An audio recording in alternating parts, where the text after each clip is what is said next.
Merci beaucoup monsieur le président. Bonjour monsieur le premier ministre ñu ngi lay nuyu ak gouvernement bi nga àndal ñëw fii. Bonjour chers collègues. Monsieur le premier ministre, le président de la République a dès les premiers mois de sa magistrature montré la voie qu'il compte donner au renforcement de la gouvernance publique au Sénégal, plus particulièrement l'exercice intégral de leurs prérogatives par les institutions de la République, conformément aux textes qui les régissent. Concrètement, Monsieur le Premier ministre, comment l'exécutif entend-il contribuer activement aux mécanismes de collaboration avec les pouvoirs législatifs et judiciaires, surtout dans un contexte de polémique sur le fonctionnement de la justice? Quels sont aussi les outils de la régulation, de régulation du moins réciproque qui doivent demeurer actifs en permanence et où en sont les réformes annoncées? Maanaam ci en wolof ñu ngi lay dalal di nuyu aussi gouvernement bi nga àndal ñëw fii mooy aussi di nuyu suñu honorable collègue yi fi teew. Monsieur le premier ministre, suñu njiitu réew mi ginnaaw bi ñu ko tegee ci boppu réew mi dafa xàlloon ay yoon yoo xamante ne nii dina permettre suñu ay institutions de la République ñu gën ko mën a ñoŋal. Léegi dañu bëgg di la laaj nan la exécutif bi fas yéene liggéeyee ak le pouvoir législatif ak aussi le pouvoir judiciaire surtout si jamono joo xamante ne nii ŋàññ bi ñuy ŋàññ suñu justice bari na lool ci réew mi. Waaye aussi bëggoon nañu tamit ñu xam réforme yi nga xamante ne annoncé woon nañ ko fii ci réew mi fan lañ ci toll. Jërë ngeen jëf. Jërëjëf. Monsieur le Premier ministre, vous avez la parole.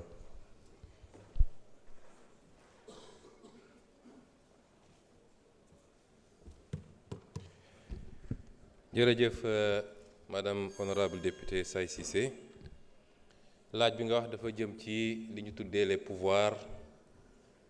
nga xam ne mooy représenter les institutions ci réew mi.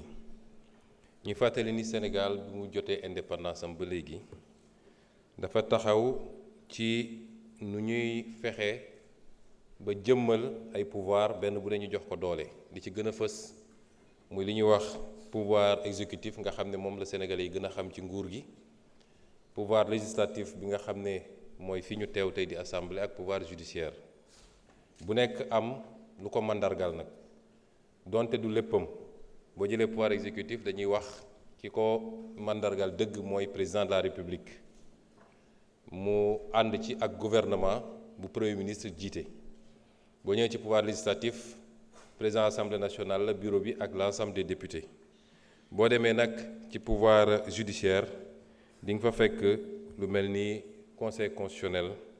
cour suprême, cour des comptes ak li ñuy wax les cours et tribunaux. loolu nag benn bu ne dafa am ay cër yu ñu ko jox te cër boobu constitution moo ko jox moo tax débat bi léeg-léeg dañ koy biaisé. li fi nekk ci constitution moom la ñuy doxal. constitution moo ne président de la République mooy clé de voûte des institutions, mooy le gardien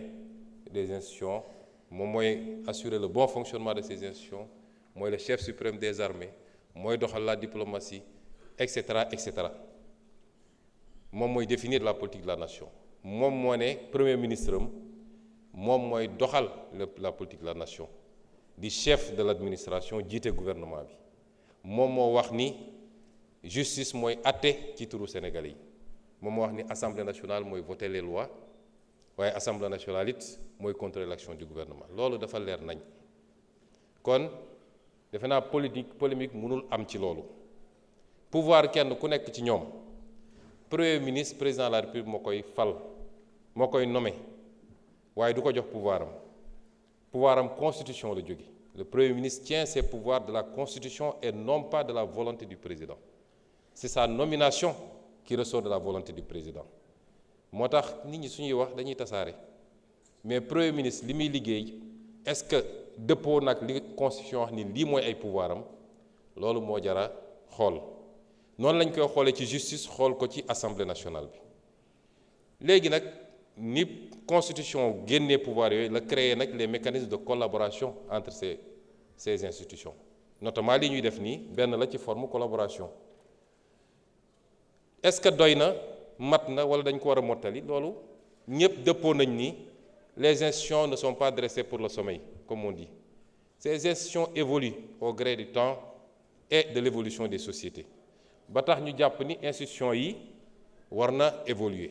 ñu ngi ciy liggéey nag président am na lu mu ciy liggéey waaye yéen ñii sax député yi xam leen ni am ngeen capacité ak sañ-sañu proposer des modifications yu war a améliorer les institutions parce que l'initiative de la loi appartient concurremment à l'Assemblée nationale et à l'exécutif bu leen ko fàtte mukk donc du affaire u exécutif kese waaye lu ñuy def la ci ubbi ko muy discussion yu yaatu consensus am na ci loo xam ne fii bi ñu fi musee njëkkee ñëw am na benn député opposition honorable Tafsir Thioye interpellé ma ci réforme yi waaye dafa am idée bu mu génne woon ma jàpp ni idée bu rafet la bi ñu ci waxtaanee ak président dañ koo jàpp mooy au lieu ñuy génne réforme yi par benn nañu jël le temps de travailler à un paquet de réformes bu xóot boo xam ne bu ñu paree nag ba def large concertation avec toutes les forces de la nation ñu xool ndax voie référendaire la est-ce que voie législative la est-ce que neneen ak neneen ci loolu la ñu nekk mais pour le moment Sénégal amul problème mu institution mu jëm nag ci critique yi ñuy def ci fonctionnement institution yi dañuy wax ci justice noonu lañ ko mënee wax d'ailleurs ci assemblée nationale les lenteurs à l'assemblée nationale il faut ñu wax ci ndax def ngeen ñaata weer ba léegi règlement intérieur mënagu leen ko jël fu ne mën na am lu ñu fa gis ni waroon na mën a gën a gaaw waroon na mën a doxee neneen mais loolu beneen débat la parce que sama temps jeex na dinaa ci dellu si waat parce que dafa am question fond dese na la 3 minutes dafa juumoon. vous avez 8 dese na 3 minutes. Voilà. Bon bu ñu waxee affaire fonctionnement institution yi ci biir institution yi ñuy xool naka la war a fonctionner boo demee ci exécutif di nga fa gis loo xam ne du ñu mën a teg baaraam la boo demee ci législatif di nga ko fekk boo demee ci judiciaire nañ fa di nga ko fa fekk l'institution judiciaire nag dafa am un rôle central ndax moom moo war a stabiliser la nation en réalité moom su doxee ni mu war a doxee mu war a stabiliser la nation mu am ay notions yu ñuy jël man pour man ay erreur la indépendance de la justice d'abord indépendance de la justice tekkiwul un gouvernement des juges où la justice est totalement coupée de tout ñoom ñooy doxal du mu leen neexee d'abord justice pàcc yu bëri la indépendance de la justice dëgg c'est les juges des juridictions de jugement et de l'instruction certainement mais le parquet par essence kan mooy autorité am mais c'est le parquet reçoit des instructions du ministère de la justice qui n'est pas une autorité judiciaire c'est une autorité politique dans le sens de membre d'un gouvernement buy doxal la politique du gouvernement dans le secteur. La politique pénale, c'est le gouvernement qui la détermine, ce n'est pas les magistrats. Ce que j'entends par politique pénale, moi, ci biir corpus légal bi mënuñu ko génn l'État à tout moment peut dire telle question man jàpp naa ne dama ko war a traiter de manière plus rigoureuse ou alors war naa mën a am flexibilité ma jël benn misaal bu ndaw boo jëlee lu mel ni infraction bu jëm ci cannabis loi ne